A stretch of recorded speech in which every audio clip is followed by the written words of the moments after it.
Now and then, I review a game where assigning a review score proves kinda difficult. Big Hops is visually charming, endlessly creative, and boasts a surprising amount of mechanical complexity. Unfortunately, it also has some pretty difficult to ignore stability issues on Switch that are only somewhat mitigated on Switch 2. I have been informed by the developer that they are actively working on what will hopefully be a launch day patch, but I can only really review the version of the game that I've been given, so for that reason, I'm leaving my review unscored for a day or so, which will ideally give me time to test the patch and provide a more accurate score. You should be able to find a final scored version of this review on NintendoWorldReport.com in the very near future. But with that, on to the review. In Big Hops, you play as a frog named Hop. After being separated from your sister, you wander into a strange shrine where you are whisked away to an alternate dimension called the Void. Here, you meet Dis, a strange being with unclear motives. Ultimately, Dis sets Hop on a path through multiple distant lands as Hop struggles between finding a way home and uncovering what Dis wants from him. While I never felt that the overall story really paid off in an interesting way, individual characters in each region were compelling. Every line of dialogue is fully voice-acted, and the cast includes some surprisingly great talent, such as Steve Bloom, who you may know as Spike Spiegel in Cowboy Bebop, Kirk Thornton, known for Shadow the Hedgehog, and Giselle Fernandez, the current voice of Princess Daisy.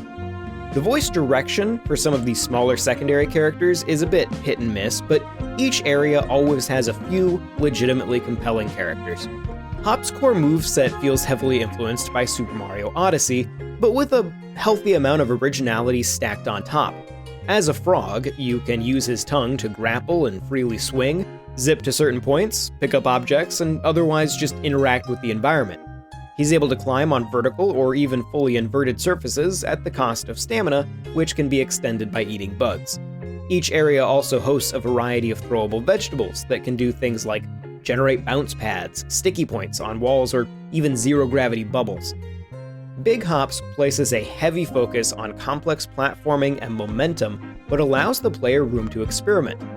Hop has a backpack so you can carry vegetables with you from one area to another, and often find multiple solutions to most challenges. This is especially true of hidden challenge levels, which require a much deeper grasp of various mechanics. In the entire game, I only found one spot where a challenge forced me to solve the problem in a specific way, despite a vegetable I had brought with me, theoretically allowing for an alternate solution. I regularly had moments of completing an area and thinking, I don't know if that's what they expected me to do, but it worked and they didn't stop me. Beyond a reasonably sized opening tutorial area, Big Hops consists of 3 massive environments that are each built around a self-contained series of quests.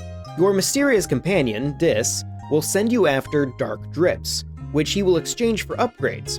At the start, you'll only be able to equip 2 upgrades at a time, but by the end, assuming you've been seeking out the challenge stages, you'll be swimming in a wide variety of upgrades and plenty of slots.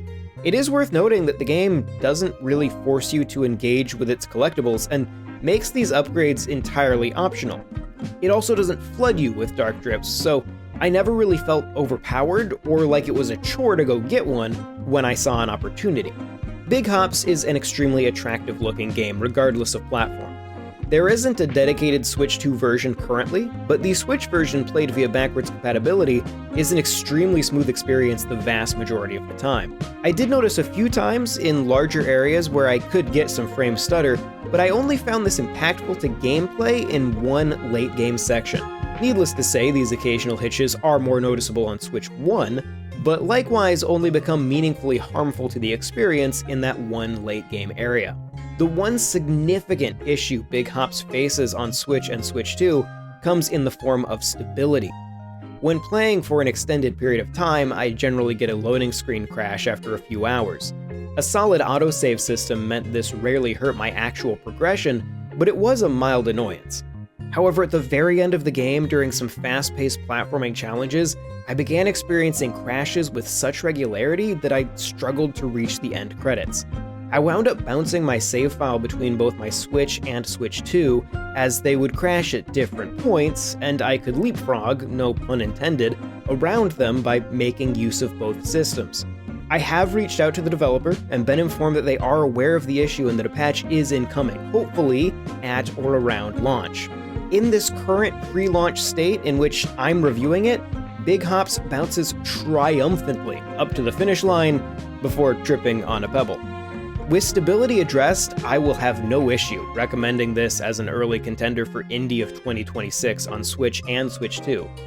Until then, it might be worth considering other platforms or double-checking that that launch patch has hit.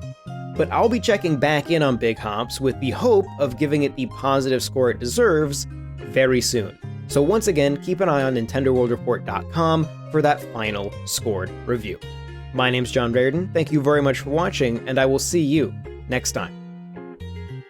This video was made possible by our generous supporters on Patreon. Check out patreon.com/NWR for all the details.